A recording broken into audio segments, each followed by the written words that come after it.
Good morning, everyone. We are coming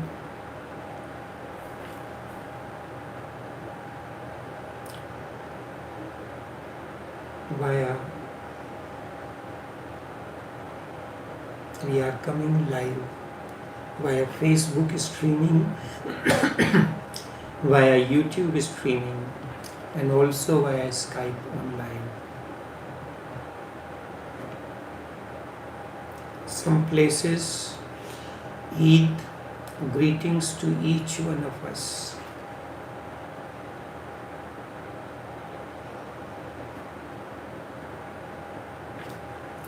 Each festival is a festival of joy and sharing.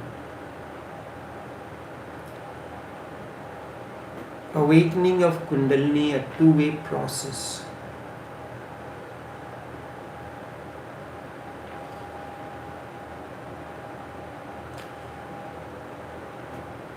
As an individual, you have passed through a long way.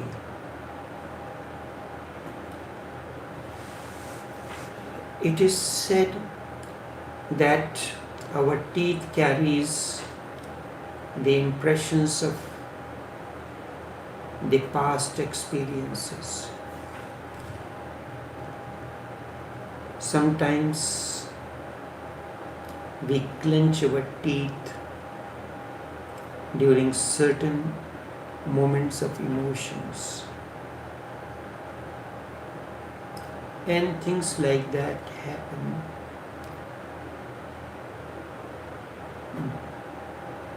Look at the tree, rain is falling, wind is blowing, tree absorbs the rainwater in a way,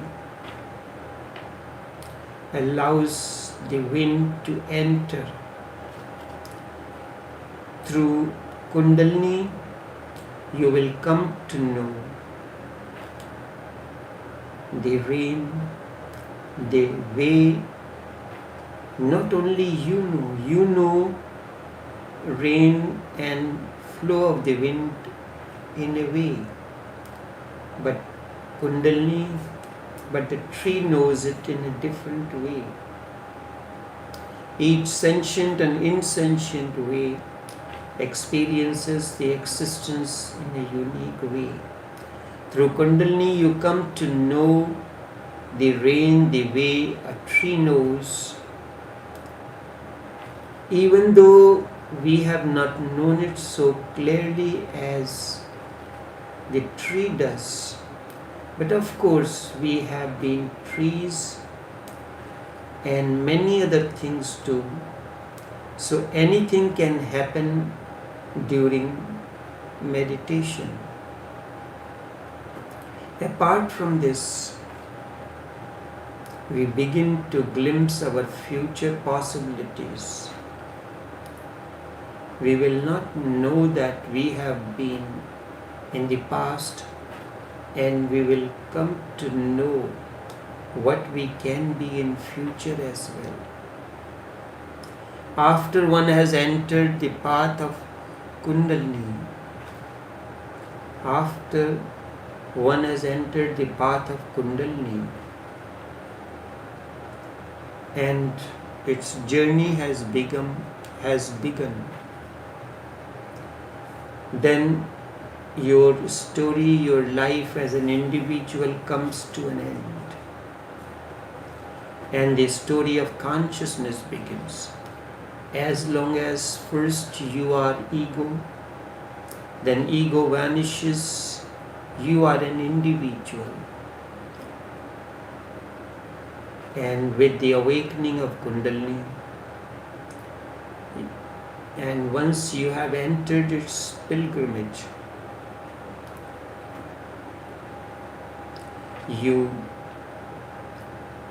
your life becomes a life of awakening, a life of consciousness. The whole consciousness begins. Then it is not the story of an individual, it is instead the story of consciousness itself, and consciousness is eternal. You are not alone. You are joined with all the infinity that has ever happened in the past, and also the infinity that will ever happen in future. Then the entire infinity possibilities will be within you. It is like a pilgrimage seed that forever goes on unfolding itself. New mysteries that ceaselessly continue to manifest itself, and there seems to be no end to it. And then you will see your limitless expanse with an infinity behind it and an infinite possibilities in front of it. Then your state will be totally different. Everything about you will undergo a sea of transformation. Its journey is two-way. First part begins with deep breathing, when energy begins to surge from sacrum. Normally when we sit down or we stand, our sacrum or sacral bone remains projecting inwards.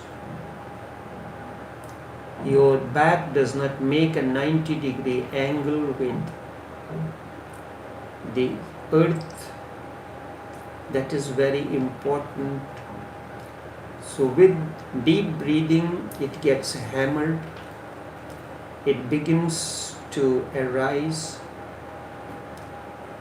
and when the journey has begun, the second part comes in, when from deep within. With the first part, certain things, unusual experiences begin to happen to an individual. You know you are not doing it, but you do not know who is doing it. In the psychology, it is called psychogenic, something from unconscious and subconscious is emerging and flooding your brain, which brain is not able to understand. It is neither a psychological problem nor physiological problem. It is the problem that only an awakened one can find a solution. So when these unusual things happen, each individual has his own experiences as far as Kundalini is concerned. There may be certain similarities, but in general,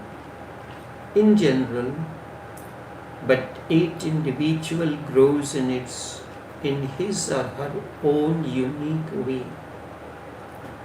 When one sees certain things happening to the body, certain movements, certain sounds, certain visions, we have no clue about it. The first thing you do, you go immediately to a psychologist. It is at that moment, when in the pilgrimage of Kundalini, these things begin to happen. If the passage is clear, it will just continue to move. Or if you are within the energy field of an awakened one, or when more than one person is doing it, then another dimension is added to it, that is the dimension of astral, that is astral dimension. 10 people, 50 people doing this process together, it creates an astral field of energy. When you are doing it in presence of an awakened one within his energy field, the astral, his help comes as astral help and will make the things easier. But in the absence of this, many things begin to happen of which we have no clue. It is at that point the second dimension enters. If I am not doing all this, who is the one doing it? There is no ghost, there is no angel, nothing. Either the certain people, certain traditions will say that there is an evil spirit, you are possessed, and that is why this is happening. Others, the more scientific one, will say it is psychogenic. You are being touched by unconscious and subconscious, and this is what it is happening. It is at that point one needs to answer the question, as such as your identity about you is that of body and mind. You either act as body or act as mind. As happened with Albert Einstein when he was working on the theory of atoms. He came to know that atom acts as a straight line as well as it waves. When he was asked the question, why does it happen that it acts as a straight line and as a wave, he said, I don't know. It is moving in a straight line and all of a sudden its movement becomes wave-like. Energy does not move. As an individual, your body is, although it is affected by the energy, it moves initially in a straight line. And then when the energy grips you, then its movement becomes wave-like. So the two things, now when it is beginning to happen as a wave-like, you have no answer to it. It is at that moment you begin to realize that you are more than body and mind, but you do not know what it is. So far you have heard about it, you theorize, you hypothesize, but the physical experience is not there. If you are not the body, you are not the mind, you are something more than what are you? Raman has given the clue. It is at this point one should ask the question, who am I? When you ask this question, who am I? You enter the second dimension of the pilgrimage of kundalini. The first, I can explain this with a simple analogy. You want to boil water for something. So you take the required amount of water in a pot, put it on the stove and light it. Lighting of the stove is important. Placing the pot with water on the stove is also important. Without any of these, the water will not boil. If you turn on the stove and then do not put the pot, water will not boil. Another mishap may be you put the pot but did not put the water. Maybe you put the water in the pot and put the pot on the stove but did not light it. Or the gas supply is finished, or there is no electricity. And then in order for it to boil faster, you cover it. When the water begins to evaporate, it deposits, the water vapors deposit in the inner surface of the cover. And then the process of condensation begins. So the first part of that is boiling the water. And if you remove and keep the pot uncovered, so eventually all the water will convert into vapors and will disappear into an unknown oblivion, into cosmos. This is the process when during the summer months, because of the heat, the water from the surface of the rivers and the ocean evaporates to form the rain clouds.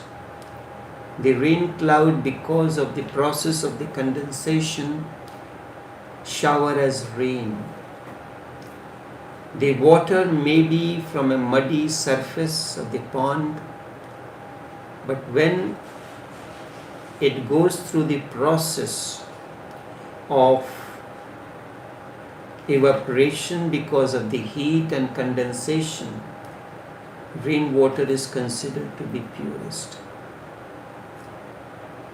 You may be too much possessed by the sexual energy, too much of those negativities. When the process of kundalini begins and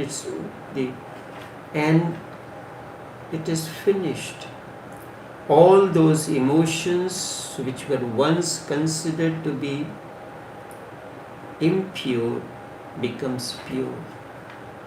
Passion becomes compassion. So they are purified. And when all these, just as when water evaporates and the water vapors disappear in the cosmos through the process and to become rain cloud and shower as grace. So this is the second aspect. The second aspect is all the emotions putrefied, the experiences of the past which you have not understood has evaporated and become the part of the cosmos. Your journey as an individual begins with the first part of the pilgrimage of Kundalini. The second part now continues as the journey of consciousness, when you are no more an individual, instead you are a whole gamut of, this is the gamut lies hidden in Kundalini. You are now consciousness, and this consciousness begins to shower, which in yoga we call as Shaktipat. It happens within the energy field of someone, but it is not his doing.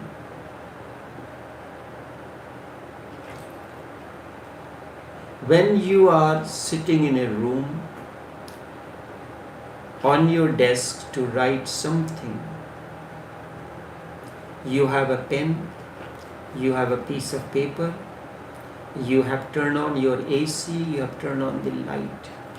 Can any one of these claim that I am responsible for the script that you have written? Can anyone, the fan, the AC, the laptop, the iPad, the iPhone, the microphone, the internet facility, the Skype, can claim that it is because of me. This broadcast, this live streaming is happening. In the presence of Skype, in the presence of Facebook, the device that is being used for this particular work makes the things to happen. So it is erroneous to say that MacBook Pro is doing it, or Skype is doing, or YouTube is doing, or Facebook is doing. So it is erroneous to say for a master to say that I will do the Shakti path. The grace, Shakti means energy, path means the falling of the energy. Just as the sun's energy, light falls on you, it is the grace that begins to shower on you from an unknown, infinite source. Yes, there is a problem with the awakened ones. They have to use the words. And when I say I will do it, you understand it in the words in your own way. You give it your own meaning to it. I have been helpless in making it known to you. How does it happen? The Master, in the same way, all these equipments, MacBook Pro, iPad, iPhone, are the medium, along with electricity, the light, the internet facility, are the medium through which a process of transformation is completed. In the same way, in the process of the descent of the energy, to complete the pilgrimage of kundalini, many things are responsible. But in one word, first the water boils, it evaporates and becomes the part of the existence as rain cloud, and then under certain temperature, when the process of condensation takes place, it showers. Those places where there is no possibility of pipe-borne water, there people gather the rain water and use it for drinking purposes. It is said during the winter time, when instead of rain there is a hailstorm, and you gather those hailstones, the pieces of the ice that fall on the ground, that is the purest form of the water, and it has a healing tendency. When somebody gets burnt, using that water heals the burnt aspect. So when the pilgrimage is completed, many things will happen. Many new colors will appear before you that you have never seen. In fact, you will find that there are not as many colors on the outside as they are within you. When you come to this experiencing, because in the course of life's infinite journey, you have known these inner colors from time to time in quite different ways. A kite wandering high up in the sky sees the colors in one way, and when we are watching from the ground, you see the same color in a quite different way. If you go to a cluster of trees, you will only see one color, that is green. When you look at the peacock feather, there are different colors of blue, and each is distinct and separate from the other.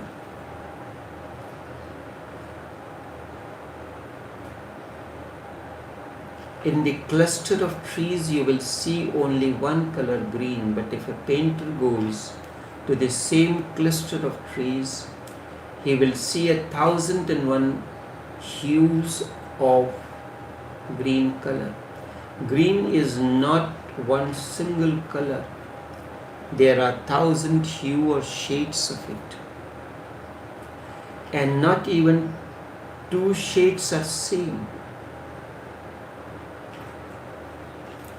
Each shade is unique and it has its own individuality.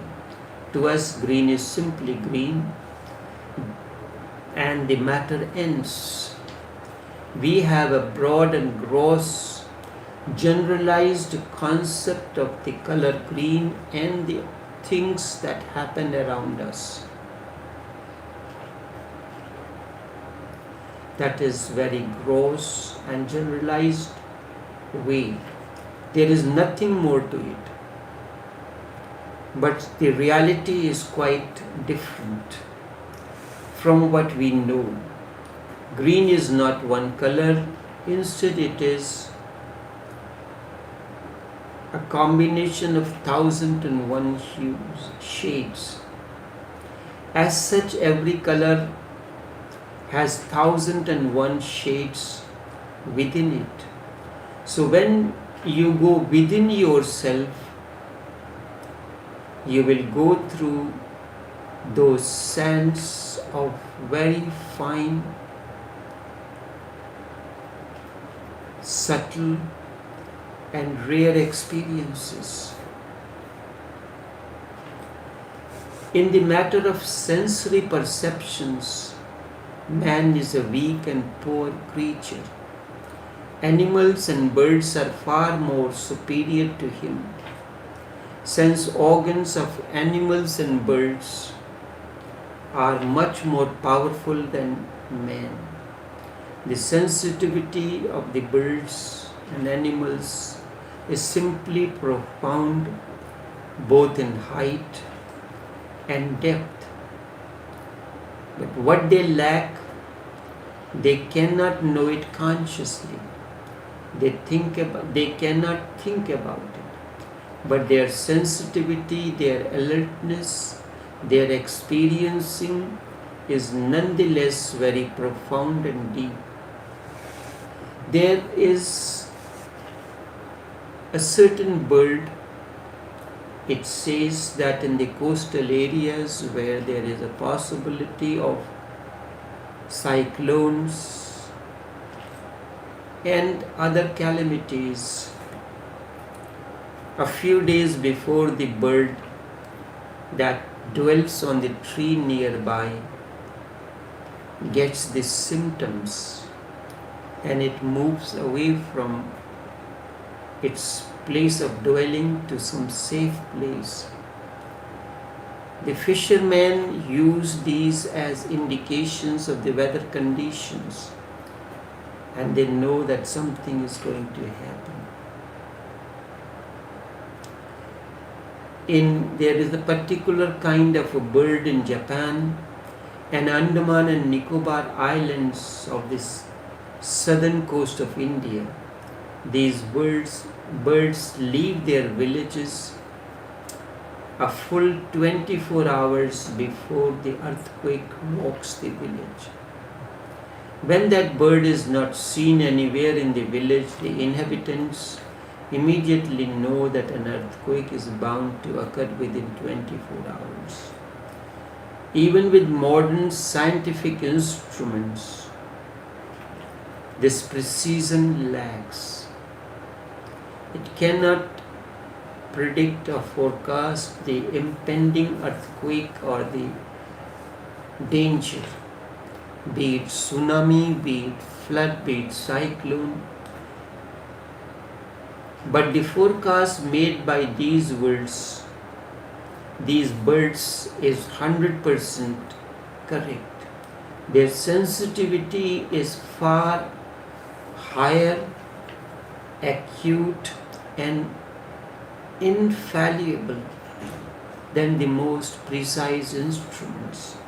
And these birds are so common and numerous that when they disappear, the whole village comes to know that an earthquake or the cyclone is on its way. It means that even the extremely subtle vibrations of an impending calamity are felt by these ordinary birds and they leave the village. If ever in your long past you have been this bird, you will feel such vibration in the course of your kundalini pilgrimage that you have never known before. But in reality, you did experience them before, but you do not remember them. Nothing happens in the course of kundalini awakening which has not happened to you before in the past lives.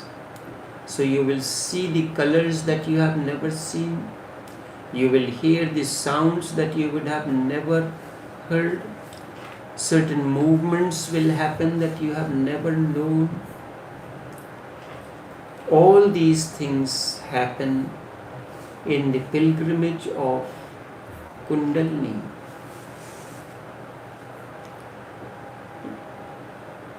Whatever you have experienced millennium of years before, in the form of sound, in the form of color, in the form of light, in the form of any other thing, happens. Kabir says, dance, O monk, dance. Nectar is raining. And the monk asks, where is it raining?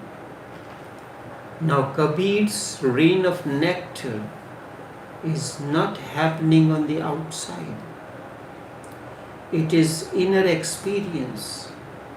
Kabir says, listen, O monk, to the sound of the great drums. And the monks again want to know what it is. They do not hear the sound in spite of Kabir's repeated calls to them to see it, to listen to it. You too can hear these sounds that Kabir hears. You can also experience such tastes of the palate that you have never experienced before. So a vast world of subtle experiences, subtle feelings are linked with this pilgrimage of kundalini. All of it will become alive and awake and confront you from every direction. That is why in such a situation one often looks like a madman.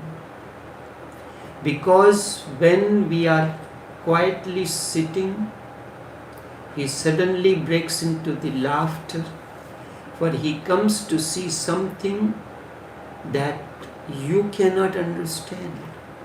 And he might suddenly begin to scream at a time when we all are laughing, because something may have happened to him which will not happen to rest of us. So ordinarily, there are two ways of hammering the kundalini, and the third way is extraordinary way. It is the way of Shaktipat or transmission. That is what Kabir says, that rain of nectar is falling, the rainfall. extraordinary way, the way of Shaktipat or transmission of energy. This is the astral way. It needs a medium, a vehicle. You can achieve intensely in meditation only if another person helps you. The other person does not have to do anything, just his presence is enough. He becomes a vehicle, a catalytic agent.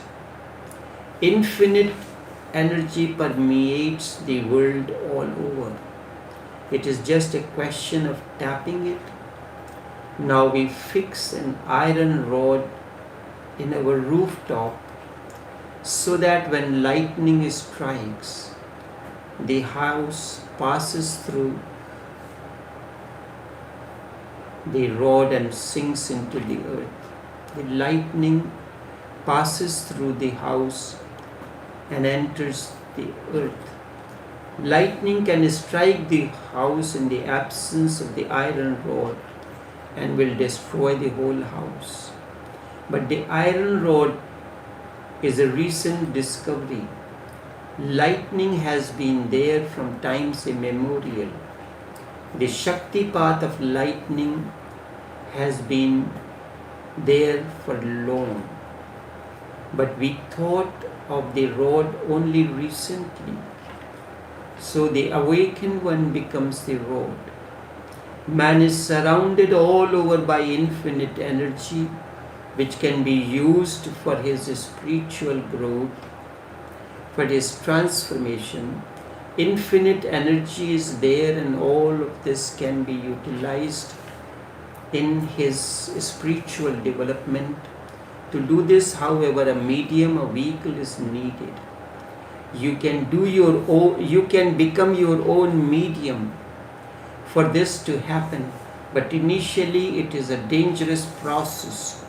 Shaktipat, the downpour of energy, can be so powerful that you cannot stand it. It is just possible that some delicate cells of your body are jammed, or they may break down. Every energy has a measure, a voltage which has to be in the right proportion to the capacity that you can withstand it. The medium of another person serves as an instrument regulating the energy in its relation with your capacity to withstand it. When there is lightning amidst the clouds and there is a fall of lightning, it can destroy the big buildings. So there is an iron rod in a particular shape, and it is connected to the earth, and this iron rod attracts the fall of the energy, and it goes through the earth without damaging the house. So in the presence of the master, the presence of the medium becomes the iron rod that avoids the damage to you. To act as a vehicle for Shakti path, it is essential that divine energy has already descended in that person. Then only he can plan and manage the Shakti path according to your own capacity. And he is not required to do anything in this regard. Just his presence does it. His mere presence does everything that is needed. Presence is all that is needed. His presence acts as a catalytic agent. The medium itself does nothing. So if someone claims that he can do anything, he is utterly wrong. No one can do Shakti path, but someone's presence, this can happen. Now I think when this seeker attains some depth of meditation, Shakti path will begin to happen around an awakened one with full force. There is no difficulty about it at all. Nobody needs to do anything. It is happening on its own. You will suddenly find that quite a different kind of energy has entered you from without. It does not come from within you. Whenever you will be experiencing, you are on the journey of kundalini, the experience of rising. It will seem to be rising from within you. And when you experience Shaktipat, it will appear to be coming from outside, from ever, like the raining of nectar. It always happens so. It will be felt as clearly as one feels the water falling on him from above and water raising above him from below. Water raising from below and falling from the top. Two things happen simultaneously. The experience of kundalini is like drowning, as if you are standing in the bed of the river and the level of the water is rising from below and you are being drowned in it. The experience of kundalini is always like this, one of getting drowned in the river. You will feel that something from depth is rising and you are being engulfed in it, drowned in it. But the experience of Shaktipat is quite different. It is like rain falling from skies, falling from above. That is what Kabir speaks about when he says, "O monk, nectar is raining," and the monks wants to know where it is. It falls from above and makes you soaking wet. Now both these processes take place simultaneously. It will at once step up your progress. Then simultaneously rain will be falling from above and the water of the river will begin to rise from below. Then the events of rainfall and river flooding are taking place simultaneously. You are being drowned. You are being destroyed from both ends. Both processes can happen simultaneously. There is no difficulty involved in it. That is how it happens. That is how the kundalini is awakened. So it is always said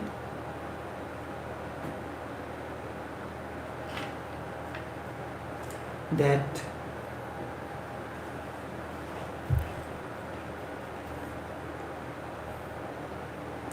do not allow